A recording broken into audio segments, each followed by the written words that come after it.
번째 주 환경뉴스 주간 브리핑을 시작하겠습니다.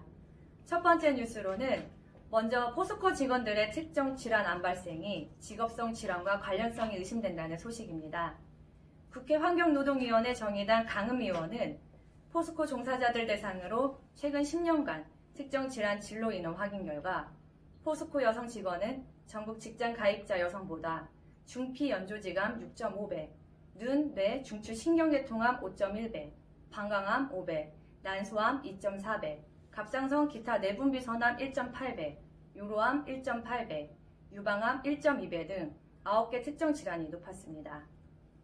포스코의 남성 직원의 경우 혈액암 2.7배, 피부암 1.5배, 신장암 1.4배, 갑상선암, 입술 구강인두암, 중피 연조직암, 갑상선 기타 내분비선암에서 각각 1.2배, 요로암 1.1배 높은 것으로 나타났습니다. 제철소에서는 철 생산 과정에서 니켈, 크롬벤젤, 벤조피렌 같은 다양한 발암물질을 다량 발생시켜 혈액암, 폐암과 호흡기암, 신장암, 암성 중피종 등을 발생하기 때문이라고 파악하고 있습니다. 포스코는 지금까지 악성 중피종 2건, 혈액암 1건으로 업무상 질병으로 인정된 바 있습니다. 강은미 의원은 노동부가 안전보건진단 및 유해 위험성 조사를 실시하고 포스코 하청업체, 인근 주민의 건강상 장애에 문제가 없는지 광범위한 역학조사를 실시해야 할 것이라고 밝혔습니다. 두 번째 소식입니다. 정부가 친환경 자동차 보급을 크게 늘리겠다고 밝혔습니다. 정세균 국무총리는 제122회 국정현안 점검 조정회의를 주재하고 친환경차 대중화 시대를 열겠다고 밝혔습니다. 정 총리는 18일 경기도 화성시 소재 현대차 남양연구소에서 제122회 국정현안 점검 조정회의를 주재했습니다. 이날 회의에서 제4차 친환경 자동차 기본계획 2021년 무공해차 보급 혁신 방안을 논의했습니다. 제4차 기본계획의 주요 내용으로는 2030년까지 자동차 온실가스 24% 감축, 충전 인프라 적재 적소 배치, 내연 기관차 수준으로 경제성 조기 확보, 제도적 기반을 구축하기로 했습니다. 또한 2025년까지 500개, 2030년까지 1000개의 부품 기업을 미래차 산업 관련 기업으로 전환하겠다고 밝혔습니다.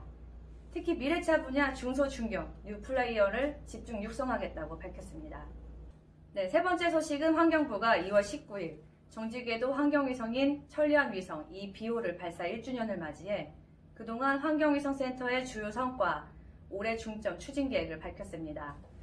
환경부는 환경위성의 높은 정확도를 토대로 위성 기반 입체 관측망을 구축하고 대기질과 기후 감시는 물론 위성자료 대국민 서비스 제공을 추진한다는 계획입니다. 또한 아시아 위성 활용 협력체계 구축 원년으로 삼아 아시아 공동체의 대기 환경 개선과 환경 협력을 위한 교두보를 확보하겠다고 밝혔습니다. 환경위성의 관측 정보는 고농도 미세먼지 및 2050 탄소 중립 선언에 따른 기후변화 감시를 비롯해 국가 기후대기정책의 수립과 평가에 과학적인 기초자료로 활용됩니다.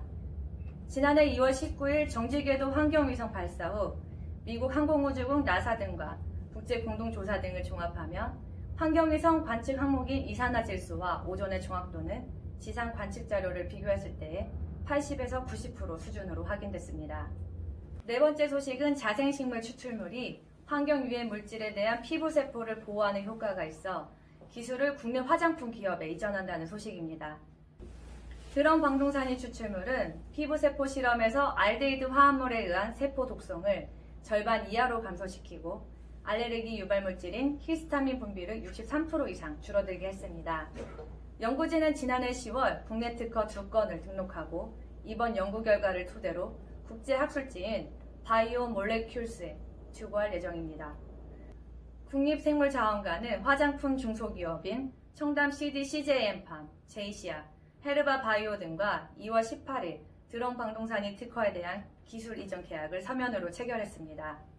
이들 화장품 기업은 올해 4월 내로 상용 제품을 출시하고 미국, 일본, 브라질 등으로 수출할 예정입니다. 다음은 주요 환경뉴스 단신입니다. 한국환경공단은 18일 낙동강 하류 방제 비축센터 준공식을 개최했습니다. 이로써 4대강 유역 거점 총 5개소가 완성됐습니다. 낙동강 하류 방제 비축센터는 낙동강 하류 지역의 수질 오염 사고 발생 시 신속한 대응과 방제 지원을 위한 것으로 경상남도 김해시 대동면에 건설됐습니다.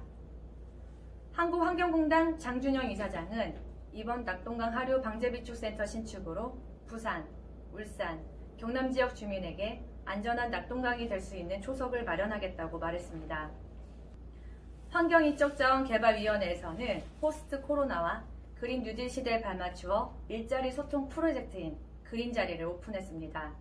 그린자리는 환경산업과 일자리 전반에 관하여 필요한 정보를 나누고 서로의 의견을 소통할 수 있는 공간으로 될 것으로 기대합니다. 환경부와 국가환경교육센터는 2021년 사회분야 환경교육 프로그램 지원 사업을 2월 15일부터 공모합니다. 환경교육을 기관, 단체, 대학, 기업, 종교단체, 예비창업자 등을 대상으로 총 50여 개 프로그램을 선정해 총 8억 원을 지원할 예정입니다. 환경교육 기관 및 관련 비영리 민간단체, 사회적 기업, 종교단체, 예비창업자 등 공모 분야별 자격 요건에 따라 환경교육 포털 사업 지원 시스템을 통해 응모할 수 있습니다. 문의는 국가환경교육센터 지원사업 사무국으로 하면 됩니다. 이상으로 2월 셋째 주 주간 브리핑을 마치겠습니다. 감사합니다.